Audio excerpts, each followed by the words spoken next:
Today we are going to speak with an extraordinary person. He is a fantastic writer. He writes in English. He is a fantastic songwriter. He writes songs in Chinese. Amazing. Kevin, could you please introduce yourself and what do you do for business? Well, right now, my main business is tutoring. So I teach Chinese, I teach the guitar, I teach creative writing, I teach essay writing. But I always have many passion projects on the go. I've had many short stories published, and I'm publishing a collection next year. I've written a novel. I think it's still some way away from being good enough to send to any publishers, but it's over 50,000 words now. So I think maybe 3-4 more rewrites and it will be good to go. And this year, well, as with everything else, it had to be cancelled, but I was going to hold a launch party for 2 albums, one of English songs and one of Chinese songs. Hopefully it will be able to go ahead next year when by then there will be 4 albums, 2 of English songs and 2 of Chinese songs.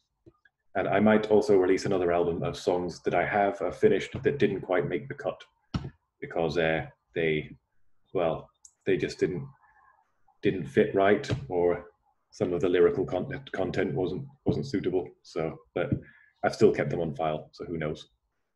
Congratulations on everything, Kevin. Thank you. Yeah. So my question is, like, you create a lot of writing. What is a good piece of writing? Well, there's some universal things that mark out a good piece of writing. Clarity is one. Originality, there has to be some flair, has to defy cliche, has to be technically accomplished. So lyrics, a good song lyric can't have clumsy rhymes. A good novel or short story can't have ugly, incoherent prose. So there's a mixture of technique and creativity is what makes good writing good. And it also has to ring true. There has to be a certain truth to it. Even even it's funny how I think the cleverest shows on television, like The Simpsons and South Park, are also the stupidest shows on television, because even when they use a really stupid lowbrow joke, there is still some kind of truth in it that makes people laugh.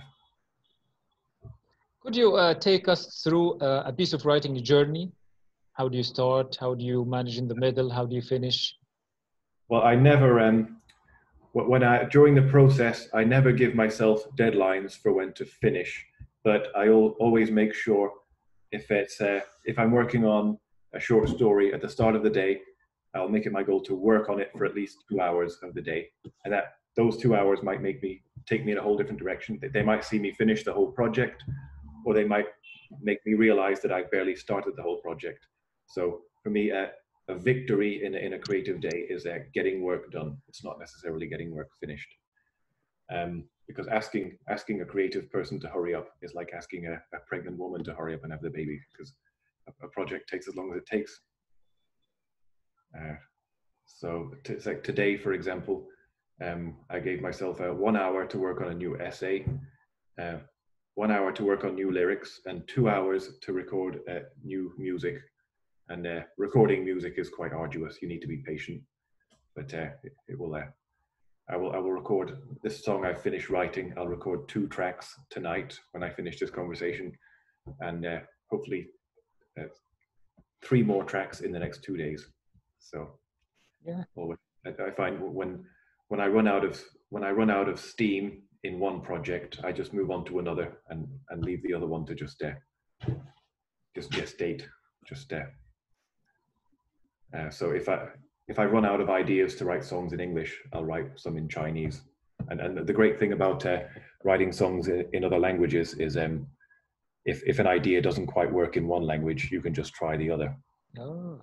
In fact, many Chinese pop songs, because China was closed off from the Western world for so many years, that they're not really familiar with Western pop culture. Most Chinese people of my age have never seen, say, Back to the Future or Indiana Jones, or they've never listened to the Beatles or the Rolling Stones. So I find a lot of artists in China, like film directors and songwriters, they just take ideas from other cultures, other languages, and they take it. For example, and they just put it into a Chinese context. For example, a Chinese song called 改变自己 by an artist called Wang Lihong. Wang Lihong was born in America, and his biggest hit is this song from about 2008, 2009. And the lyrics are just completely stolen from Man in the Mirror by Michael Jackson.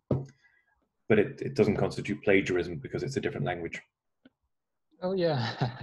and the song is of different tempo, different pace. So it's not that similar, but the idea in the lyrics is completely the same. Yeah, how much revision or review do you give your writing? So, well, with novels and short stories, a lot. I take every short story I've ever had published, I was working on it for at least 3 years before it got published. Hopefully, the process will become quicker now that I'm more experienced. A novel, some people can write a novel in a couple of months, but most novels take years to finish. But with essays, when I publish an essay or a translation, it's different because when I send it to an editor, and they will have their own ideas and they'll get back to me. So it's more of a collaborative process. But with songs, I kind of all the art forms I practice in, I think of all my output, the most original stuff I produce is my songs. So I never really ask for other people's opinions. I just write something and I'll perform it in front of an audience, and if it goes down well, I'll keep it in my catalog. If people don't like it, I'll probably go back and rewrite the lyrics or something and try it again. I've also started, I'm not very experienced yet, but I've started writing jokes, but I don't have the only way to practice them is to just send them to friends on WhatsApp and see if they laugh, because you can't hold comedy shows right now in the UK. And I've started writing sketches, comedy sketches, and I've got some scripts that I'm happy with, that we can't go out and film yet because just not allowed to have outdoor gatherings.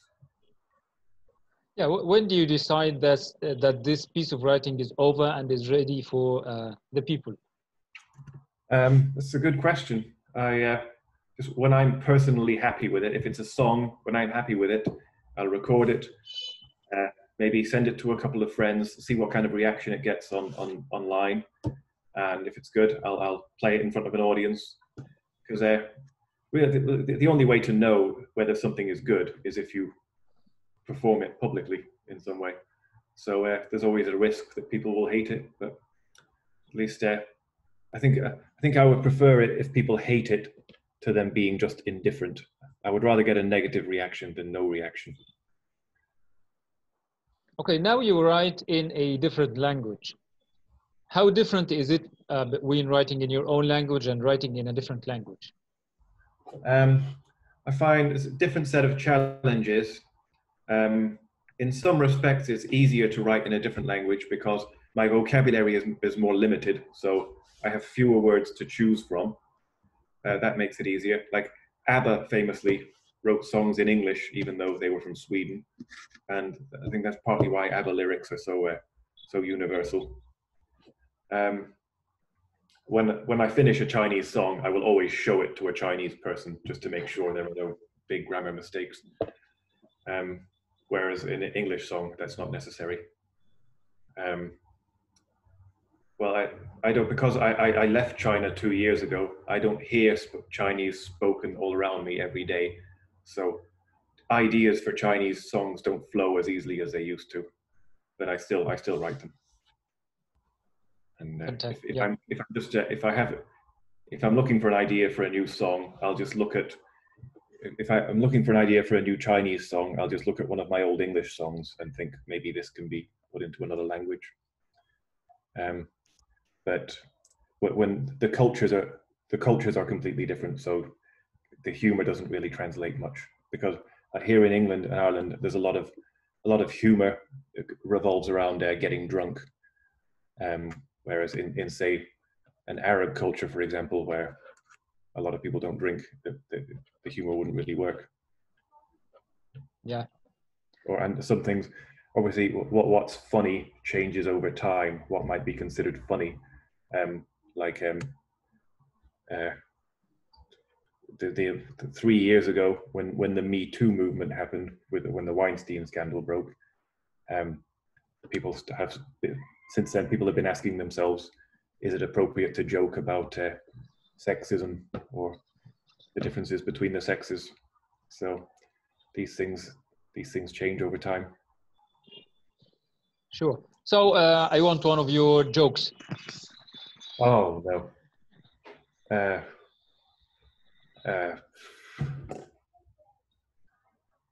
You can. Is it somewhere here? Is it near the table? Like, do you write them somewhere? Well, I'm just. I know a lot of jokes. I'd rather cut past this, but well. Okay, we can come to this later. Okay. Yeah, my jokes are all filthy. And that's really good. Don't even know if they're good. So. Okay, I can read that personally. So the next question is, what is the role of the audience in your writing? How do you address them? How do you, talk to them in your mind? How do you reflect them in your writing? Well, in some forms of writing, the number one rule is to know your audience. Journalism, you need to know your audience. Most non-fiction, it's very important to know your audience. Whereas in the more abstract forms of writing, like fiction, or I suppose when I write a song, I don't think about it all that much, but subconsciously I'm thinking, when I'm performing in a bar in Manchester, will this go down well? Will people laugh at this? Will they enjoy this? That's what I think. And because I've been involved with the live music scene in Manchester for over a year now, so I kind of know the people and know what their taste is and know what their sense of humor is. But so I perform, well, I don't perform as much now because everything's closed, but I had last Friday, I had my first performance in 6 months, and it went well. The audience reacted well, but for me, the most important part was I got all the words right and all the guitar playing right, because ultimately you can't control what the audience will think, but I can control how well I perform. And so, I mean, there were certain challenges. It was a cold night, so my fingers were cold, so I was worried about not getting the guitar playing right. It was a bar, and I was on much later than I expected, so I'd had about 2-3 beers by the time I started. So this might cause some people to make mistakes, but I think I performed better after drinking beer. Yeah. How do you improve your writing skills? Well, I started when I was very young, in my early 20s. I wrote a novella, which was part of a master's degree, and then for many years after that, I sort of started the idea for writing a novel. But I didn't really get serious about writing, like becoming a published short story writer or novelist, until I turned 30. And that same month, the month where I turned 30 was also the time when I decided to become a published short story writer. That was also the time when I started a new job at a big Chinese company. So I just divided my time between writing and work. And I was completely, for the first year, just completely useless. And then after 2.5 years, I started to get some mastery, and I kind of knew how to write. Then it was still another year after that where I started to get published. So it's the same way as you improve anything. It's just a muscle that you have to keep building. You have to listen to people who know more than you. So, and every day I would just practice for 2 hours a day. It didn't matter. The quality of what I was writing wasn't important, just as long as I was getting into the habit. So the first thing after getting up, I would just put pen to paper and then just write in a notebook. And I never went back and read what I wrote. I would usually just write whatever I dreamed about the previous night, because that was the first thing in my memory. And just getting into the habit of writing. So the same way you go from the same way you build a muscle, or you go from being a beginner at a musical instrument to being a professional. Just the discipline and the routine and the mentorship. is what matters. Yeah, fantastic. Do you still need guidance and study to develop your writing style? Yes, definitely. Here in Manchester, there's a group called Orton, the Orton Writers Circle. So they get together and just everyone takes turns to read out their writing, and people get together and critique it. And they have that online and offline. And I don't think even the all writers, even Nobel Prize winners, and they have editors. So every writer needs an editor and needs guidance. And once this professional novelists, the successful novelists, when they get book deals, the publishing house will assign them an editor so they can work closely and probably talk on the phone about 2 or 3 times a week about where their creative work is going. But I don't have that yet, so I just have a cluster of acquaintances here in Manchester to help develop my ideas. Yeah, fantastic. Does writing differ from one language to another? I mean, the requirements, are they different?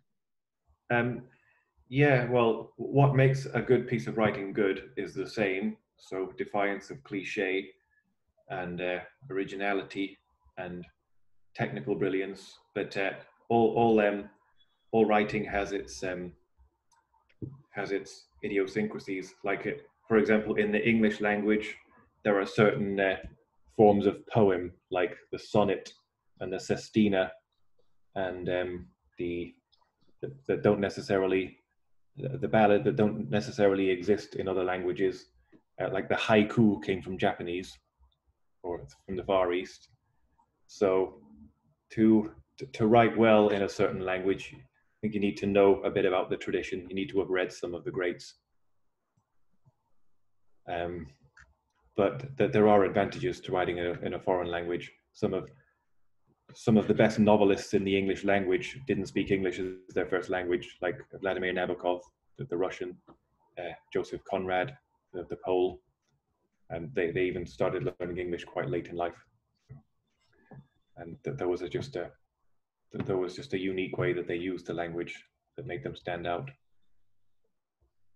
Don't you think about writing a novel or a book in Chinese?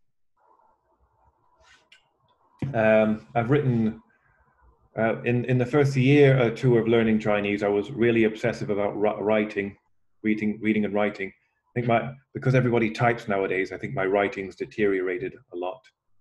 And I used to keep a blog in Chinese, and I used to write mini articles in Chinese, but I am now, well, because I've left China 2.5 years ago, so I'm sort of pivoting away from the place. So I don't think I will ever write a book in Chinese. Maybe a book of very short lyrics or poems, but definitely not a novel. Let's go to your stories. What are the main ideas for your stories? So when I started writing, I'd been translating and writing for a website that was about China, and most of the things I was translating were really sensational news stories that had gone viral and got into the big newspapers. So I tried to turn those factual stories into fiction, and it didn't work at first because fiction, unlike the news, has to be believable. A lot of the time, the news isn't believable. So you can't just take the truth and write it down, and because real life is a mess. Stories are organized and structured and coherent. So you need to get the mastery of story structure, the 3-act structure, how character works, dialogue, all that kind of thing. But the collection I'm publishing next year will be, it's called The Naked Wedding, and all of the stories are set in China, Shenzhen, China. Well, except for one that's about an iPhone, because iPhones were made in Shenzhen, China, mostly. So that's the idea, and that when I get that published, I'll finally be completely finished writing about China. And then my next collection of short stories will be more comedy in nature. So one of them is set to be published here in Manchester by a publisher called Comma. It's a light-hearted story about a musical talent show, and I've got a few other ideas, but I expect that collection will probably be published in 2024, 25. So when I'm finished with what I always like to work in one form, and then when I'm finished a big project, I just move on to a completely different style, different subject, different everything. Where do you want to get out of that? Like you are changing from one field to another, you are gaining a new experience. Well, yeah, go ahead. I think creative people have to create the way extroverted people have to be in company. So I just can't stop. I can't stop writing music or stories. It's never been my main professional activity. Well, I was a newspaper columnist for a time, but I've always moved about. And also, when to earn a living out of any of this stuff would make it less interesting. Also, and also, it's probably not viable anyway. Let's go to your songs. How do you write your songs?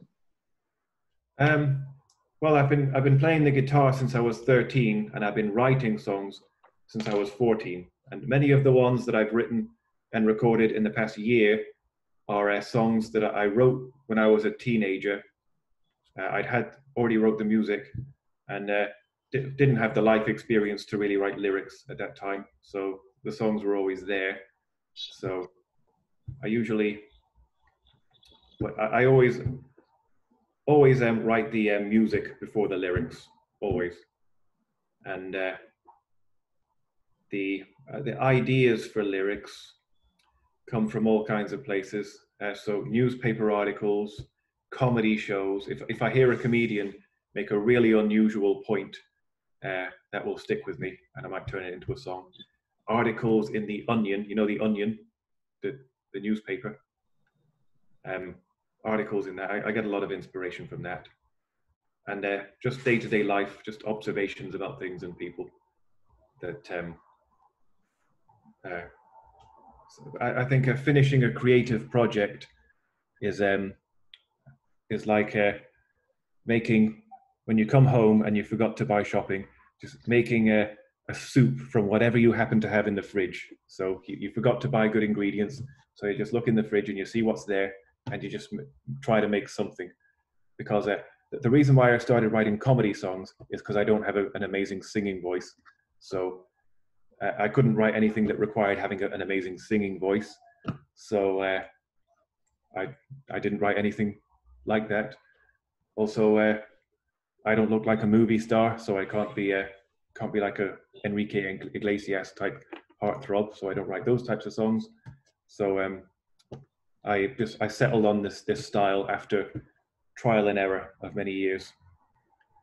I just tried many different styles before choosing the one. Yeah, awesome, really awesome. Are there differences between singing in English and singing in Chinese? Yes, so spoken Chinese has a tonal system. Every syllable is in one of 4 tones, so that takes a lot of getting used to. The singing in Chinese is probably actually in some ways easier than speaking in Chinese. I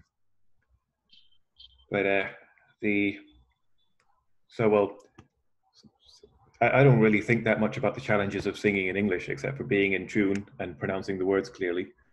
But singing in Chinese, I have to try extra hard to make every word clear. And sometimes the most recent piece of negative feedback I've had said, I like the song, I like the lyrics, but you're trying too hard to enunciate every word and you're losing the melody. It's good to get that kind of constructive feedback, because I don't live in China, so it's difficult to find an audience to perform to. Sure. Can we get the guitar now? We want something. Yeah. Sure, sure. So I think I'll play in Chinese first, if that's okay. Yeah, sure. So if I can remember the words, I haven't performed this song in ages.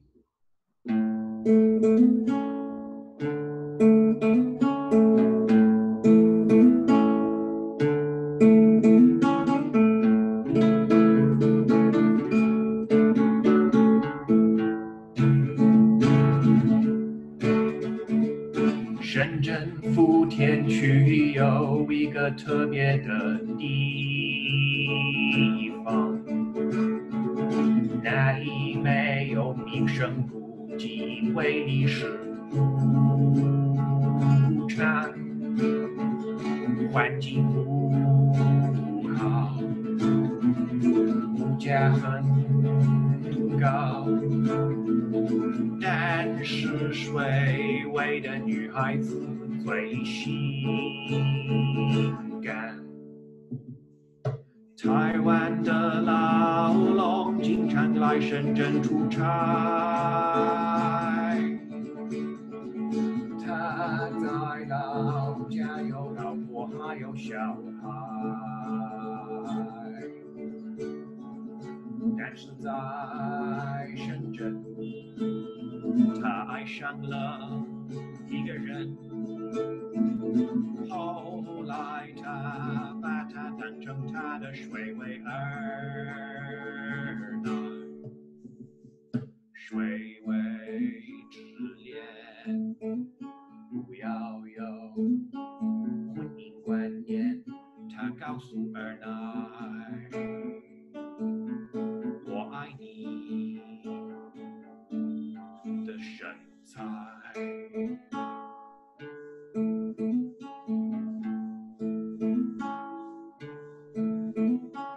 以前二奶在深圳的一个工厂里上班，那时他不知道如何有安全感，现在他知道一切会好，为了赚钱，他只要躺在床上，水围之恋，他热爱这个台湾男人，他爱他的钱包，也爱他的护照。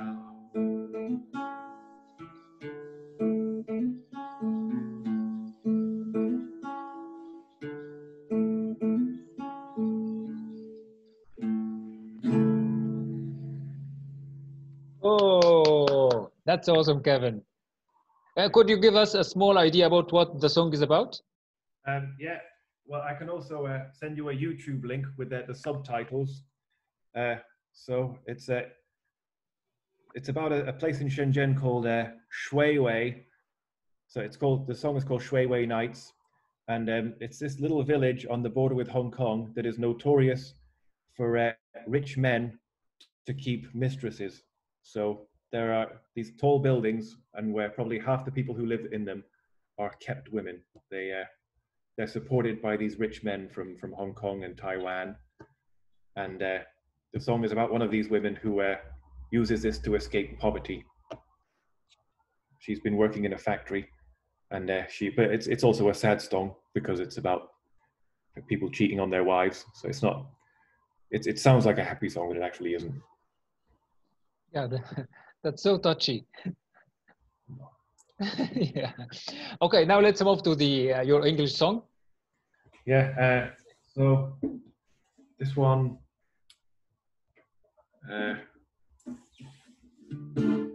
I forgot what key it's in, but this was the last one on the album I released this year. It's called Sometimes.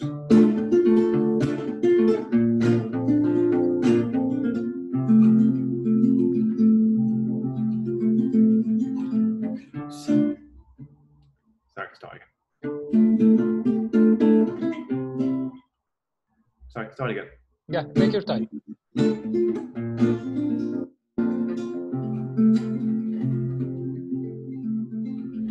Some say love is all you need, and some say it's a hoax. Some say it's a ring of fire, choking them with smoke. I asked the man in the high-vis vest who looked as if he knew. Said it's the cause of all his problems and the solution too. Girls like their fairy tales, boys like pornography. In the end, we all grow up with impossible dreams.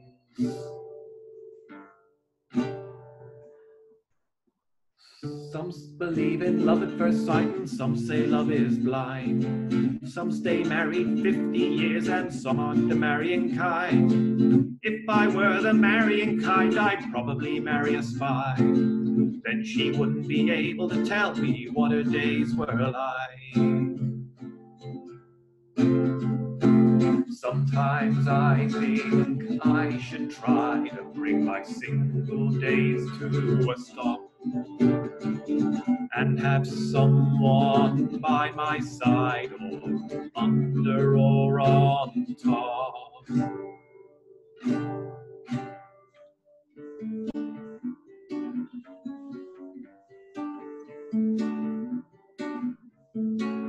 Sometimes I imagine the girl of my dreams, someone who understands me. Are we here to be understood? Or are we just meant to be loved? They say, follow your heart by all means. Just don't forget your brains. Love is a rocky ravine with countless bodies underneath. Sometimes I long for the day common sense flies away.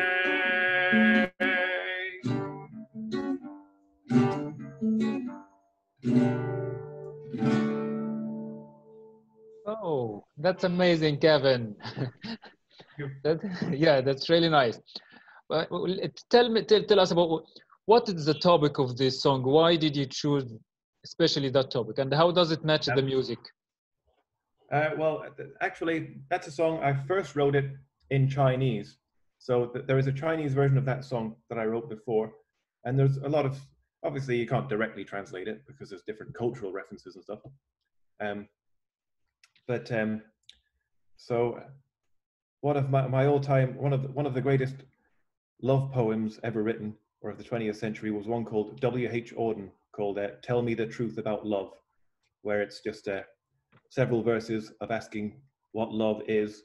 So the verses of that song are similar to that, and then it completely changes key and time signature in the chorus, and the chorus is about what it would actually be like to be in love, or to finally meet someone who you want to marry. So I decided to write the English version of the song after a friend's wedding last year, when I think I was maybe 2 or 3 single people at the whole wedding. So it got me thinking about the issue. Yeah. What else would you like to say, Kevin? I think that's everything. I'm sorry I didn't have any jokes to practice. I'm not comfortable telling any of them over here. Yeah, we will have them next time. Don't worry. Yeah. Some jokes are better written than spoken. Some are better spoken than written, and having yeah, it's okay. Nothing that I want to appear on LinkedIn. Yeah, that's fantastic. It has been really more than pleasurable, more than fantastic to talking to you today, Kevin. Really. Yeah, thanks for looking me up. Thank you. We can maybe do a follow-up in the next year or so. Yeah, sure. Yeah. Okay. See you soon. See you. Wait.